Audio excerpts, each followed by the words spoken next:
Good morning, good afternoon, good evening, my amazing people. I greet you according to your time. Anytime you come across this video, I greet you according to your time and happy celebration.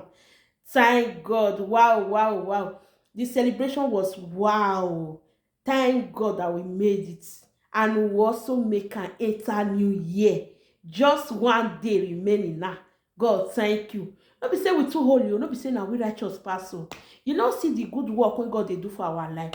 Those wey we start this year together, many of them no dey again. Some dey hospital, some dey get hard body. We dey rejoice with good health wey God give us.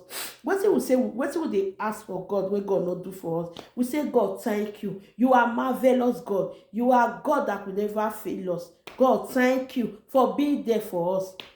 God, we don't know how to say thank you, Jesus. My amazing people, I thank God for our life, for making it to Christmas and celebrate it with good health. I'm so happy. No bad news, no accident, no one died. God, we thank you. I thank you for on behalf of all my followers, my loved ones. God, I thank you. I thank you for my family. I thank you for everybody that made it, all the whole world. I thank you for everybody around the whole world. Thank you, Jesus.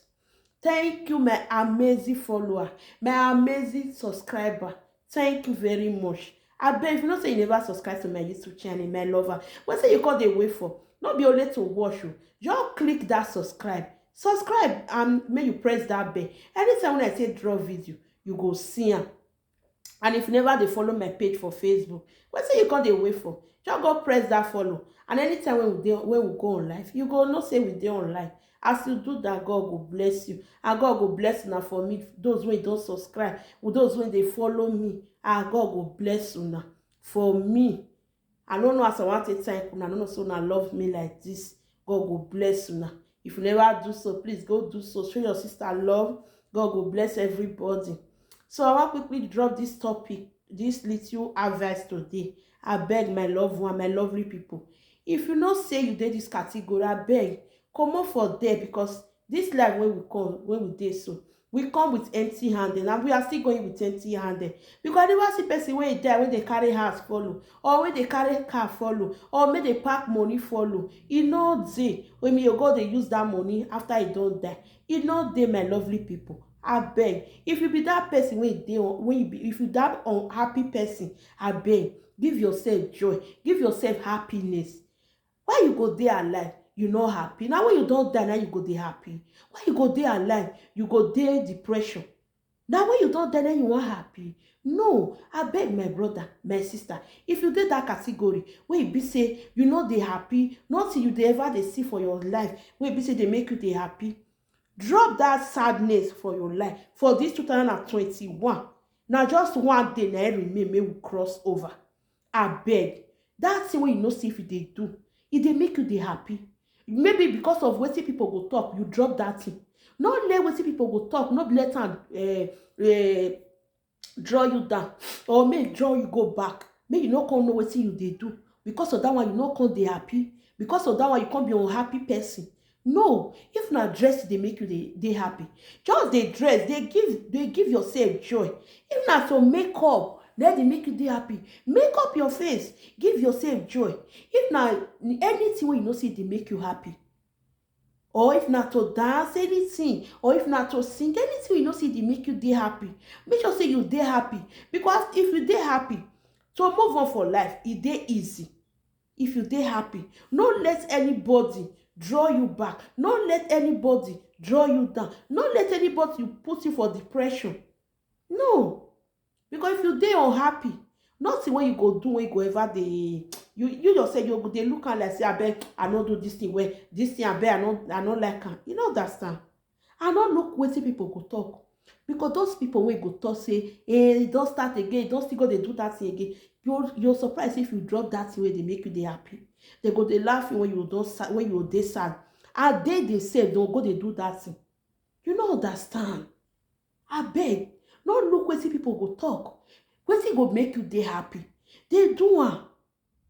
Dey do am. You just see people now, I dey see many people Facebook, YouTube. Now dancing they make they give the joy. They go just they dance. They not care whether they dey husband house o, whether they be single. That happiness where they need for their life, they always they give am to their self, because nobody go give am to you. Maybe the time we go take start am, people go dey laugh and say, ah, why this person see as e just be, or maybe dey husband house, e don dey e just dey dance for Facebook, or e just dey dance for YouTube, dey shake yan. Na wetin dey happy, wetin dey make you dey happy, na you go do. No look say wetin this one go talk, or wetin this one wey I no want make person talk to me o. People must talk to you. You dey, you do something o, you no do o, you do right o, you no do am right o. People must talk. For that, make yourself happy. You know understand? Make yourself happy, so that if you don dey happy, those wey dey talk say, hey, e go dey sad just now, e go dey sad just now, so go come sit dey follow you dey rejoice, so go come like wetin you come dey do. You no understand? Abeg, you see some people, sometimes I dey look some people for Facebook, some people wetin dey say, wetin dey make dem dey happy, they go do am, they go dey happy no matter wetin people go talk. Some people na dey say go see am, maybe for example now as I dey do this thing now, maybe my husband come follow me talk for here now, or my husband come show himself, they say go see am, your husband na a slave. Who tell you say your husband na a slave? Na wetin dey give the happiness, na wetin go make dem dey happy. You no understand? Maybe na wetin your husband say, ah, this thing dey make my wife dey happy o, may I dey support am for the thing, may I let am, may e be say this thing wey dey make am dey happy, may I increase am for am, so that you know say if woman dey happy for house, that house, peace must dey, peace must dey. So why you no go disgrace yourself? Know yourself for wetin you dey do. Because if I just say some people just dey curse, hey, say they go, no make that one, no see what they who send am, see wetin they do, all those kind things. Abeg my sister, I no dey that level. If they like, they laugh me. If they like, they talk. Nobody wey no get side talk, nobody wey no even get pass, nobody wey they no dey laugh for this life. You dey talk my own, na so they see they talk your own. You dey laugh me, na some people see they laugh you. You no understand? No look wetin people go talk about you. No look wetin they go say, they go laugh you. I dey talk, I don first talk am for my past video. They laugh you better pass say they cry you. If person no laugh you, say this thing wey you do, maybe you make mistake or you no do am well, how you want to correct yourself? You go just remain in one place? No, not remain in one place. Abeg, give yourself joy, dey happy anytime. Even though say you get money, you no get money, because you no get money today, that one no mean say you no get am tomorrow. You no make am today, that one no mean say you no make am tomorrow. Give yourself happy and not do competition with anybody. Be okay with wetin you get, and just dey contented as God take create you. Like your body, anything wey you know say, anyhow wey God take create you, no look say, I wish na me be this person. That person wey you dey look, you see some slim people or some fat people, they get sickness wey they keep for inside body wey you no know. You say, I wish. Like me, I no wish to be anybody. If anybody, anything wey they like, wey they talk say I be o, anyhow wey they take describe me o, they no be my God. Wetin I know say they give me happiness, I dey always dey do am. I dey make myself happy. Because if you no dey happy, if you get children, your children no still happy. Because with that hunger wey dey on you, they already dey use am for your children. Even your husband, or if you even though say even if you be man wey be say you no still dey happy, you still dey use am upon your wife and your children, which is very bad. Nothing like home wey be say we get sweet home, we dey, that is, you just dey happy, money or no money. Money or no money, God must surely bless everybody with that money wey we just dey pursue. If God wan bless you with the money, you no go believe, my brother, my sister. I beg, my brother, my sister, if you dey that category wey be say you no dey happy because of one thing, you no dey happy because of wetin people dey talk about you, just drop am for one corner this year wey we wan enter. So make yourself dey happy. Just dey happy. Make yourself dey happy. Maybe people dey talk say, according to Benin people, sometimes they say, na me no eje. This I don't know the one way dey.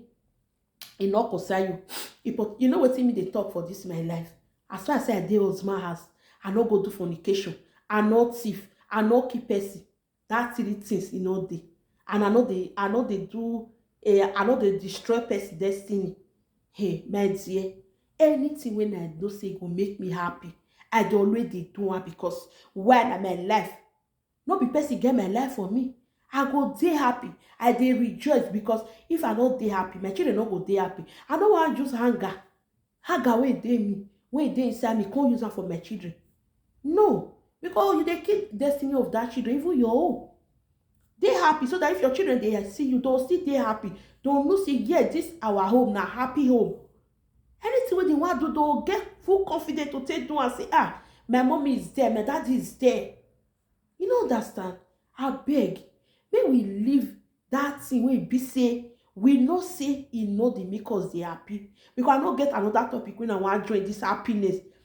Give yourself happiness. No look anything. Or maybe today now, for example, now you get some people now, they go get money. Maybe they want rent big apartments now. They never see am. Because of that one, they'll say, you go say, I want to hide I dey hide myself. Oh, but they not come, they laugh me, say, see the apartment. Even though say you dey one room, or you dey a room and parlor, my dear brother, my sister, the important thing be say, maintain where you dey. No look who get mansion today. Tomorrow your tongue will still reach. Give yourself happiness. No look what people do, make you call they give yourself depression. No. Not let anybody give you depression because of what they do. Anyhow you take see your life. So far, you know go borrow money, take it. You dey okay, you know go they beg for food. You know they beg for daily bread. Your children they okay. They feel they avoid your children need. Your children they go school, they dey healthy. Tomorrow your time go still reach. Your time go still reach. You know understand? Your time go still reach. Because I see some people for this YouTube and Facebook. Some people they talk their life story. I'll say God, thank God for their life. Because nobody will not get past.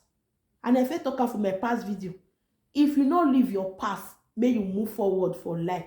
My dear brother, my dear sister, you dey kill your destiny. Because yesterday not be today. Today not will be tomorrow. You must get past so that may you see story to talk for tomorrow. Because not be what you do today and not be you go do tomorrow. No, enough will happen. You must get past. May you see something talk today or tomorrow. You must get past last year. So that this year when we enter so, you'll still see the story talk. Even the year when we enter so, when we pass through this year, it will be our story for next year. Let be past. If you not say your past no good, create yourself, maybe say what you can't do. People come and talk say, that one na past, e no me. Because nobody will not get past. If you look, say maybe say your past no good because of that one you want to just say, I know they hide myself. Because they say if you do waiting no good, you can't say the thing no good, you correct yourself. That one not make me say because of that one not move on for my life. I'll move on with my life for my dear. Because nobody will not get past. That person will they laugh you because of your past. You know you. If you don't know you, another person know you. Because as you they laugh, people say they laugh. Another people say they laugh that person. As he or she they laugh you. Nobody will not get past. Like me now, sometimes people when they know me, they just see me to say, but that of all, Mrs. Edith, what's in the happen? See the way you call fast. I say yes, so because I first slim before na small, na S, na they use before. Based on I don't they give birth to children. I can't increase. Why? Because can you imagine a mother will be say it go dey heavy almost every 3 days. Now I think they take drip. Because doctor say before all those drip go come off my body, it go say. Because of that one, I can't love my body the way we God can't say create for me so. And it still get age when a person go still reach. That maturity go come out. Unless say you not get that body at all. That maturity go come out. Not because say you slim before, you they use S before. Now you call they use Emu or L. For example, you can't say you don't like yourself. Me, I like myself. Important thing be say I get good health. I don't get any sickness or body. I dey healthy. I not see anything where go be say go no make me happy because of my body. I call they look another person say, oh, I wish na me be this. No. Not let them be like that, my brother, my sister. They okay as God say it take create you. As you take see yourself. The important thing know how to maintain yourself. Know how to go, how you take carry yourself. wey be say you no brought yourself down for people to use. You know that some people don't brought themselves down for people to use, even for small children to take clean grounds. Now you do yourself, not a person do you. Not carry yourself like that, because the way you take carry yourself, now people go carry you take clean grounds. No let am be like that. Be proud of yourself. Anything when you do, be proud. That's why my grandma dey like my grandma dey always dey talk am. You go say, "Enwe be enwo salobua." God brain, e different from brain wey be say person wey dey educated. You know understand? You see some people for this life now, they no fit spell their name. But if you see the place where God put there, you yourself go see surprise. So this person, where people wey be say they don't know wetin God dey do for person life, don dey call that person say, this illiterate person, na they do this thing so. Yes, you call her illiterate, but for God's side, God know why you no go that school. God know why, because some people dey now all of us come dey talk say, if I no do this one, I must do am with my children. If my pikin no do this one, if you no go this school, Nigeria at that time. So then many people wish to go school, which they not see person wey pay school fees for them, which they not see person wey help them. They no get helping hand. What do they want to do? So not even see money to even write agreement, make they lay hand work. But that will not mean say his destiny go change. God must surely make am reach where that place where they go. Now because you see some people now wey be say don't even give birth to children before they go back to school. E no mean. So far me know wetin e dey do. Now be the things of this life. Abeg, if you know say you be that person wey no dey happy, wey dey already dey sad, you dey depression because of one thing or the other, abeg my brother, my sister, you better remove yourself from that place before we enter this 2022. Abeg, as you do that, God go bless you. Dey okay with wetin you get. No look wetin person go talk, wetin person no go talk. No. Because how they kill many people, they go for this life. Some people now you see say they will just dey bully them. They'll say, especially they see say the person want increase. They'll want to see one thing or the other when they want to carry am down. Like me, e no concern me. Oh. Whether you talk or you go bring me come out for television, or you go bring me come out for news, so I dey move, I dey go where I dey go. Because it no concern me. Me, I not shame, not dey my eye. Because if you look at the people they do, say you can't dey shame, you don't destroy your destiny. And you dey draw yourself, they go back. You don't reach that place when God made for you when you want to reach. No look what people go talk. No look whether they carry you come out for television. The important thing, you know say that thing when you dey do, now good thing, not be bad thing. And as you do that, God will bless us. Remain blessed. Be that happy person. I beg. Don't let anybody brought you down, or you can't look person. Say, this thing, or you not do this thing where, all those kinds of things. No. Don't let them be your problem. As you do that, God will bless you. Happy New Year in advance. May God continue to increase us. They bless us. Keep us. Keep our children. Happiness must be our portion. And anything we know make us see 2022. God may destroy and come off our life. May He protect us. May He guide us. We go see the beginning, and we also see the ending. We go celebrate and together in the mighty name of Jesus. Thank you. I bet if you see my video, try, may you watch, like, comment, still leave your opinion, so that may we still know. Me myself, I still dey learn. I beg, I still dey beg una, I still dey learn. May una still dey leave una comment. May I still know where I for make mistake. If I not see make mistake, say I do am well, una still give me thumbs up. I beg, una still put that like. God will bless una. As una take do so, no let wetin people talk draw you go back for wetin you know say they give you happiness. Wetin you know say if you do, you'll get happiness for your life. No let wetin people they talk draw you go back. Abeg, be that happy woman, be that happy man. As you do so, God will bless you. Because now they happy, now happiness they follow. Now rejoice they follow you, they go. Your home go dey peaceful. Not be that sad woman, not be that sad woman. That man, abeg, God will bless you. If you dey happy, your children go dey happy. Peace go dey your home. Nothing wey no make peace dey your home. But if you dey sad, everything wey concern you go dey sad. Abeg, mo no be that person. Abeg, no look wetin people tell you. No look wetin people go talk. Just try make yourself dey happy. No destroy people name. No destroy person. No be that destiny destroyer. Abeg, make yourself dey happy. As you do that, God go bless us. Happy New Year in advance. We'll come again, come still celebrate New Year together. God bless you. Thank you. Thank you very much. Thank you for doing that for me, for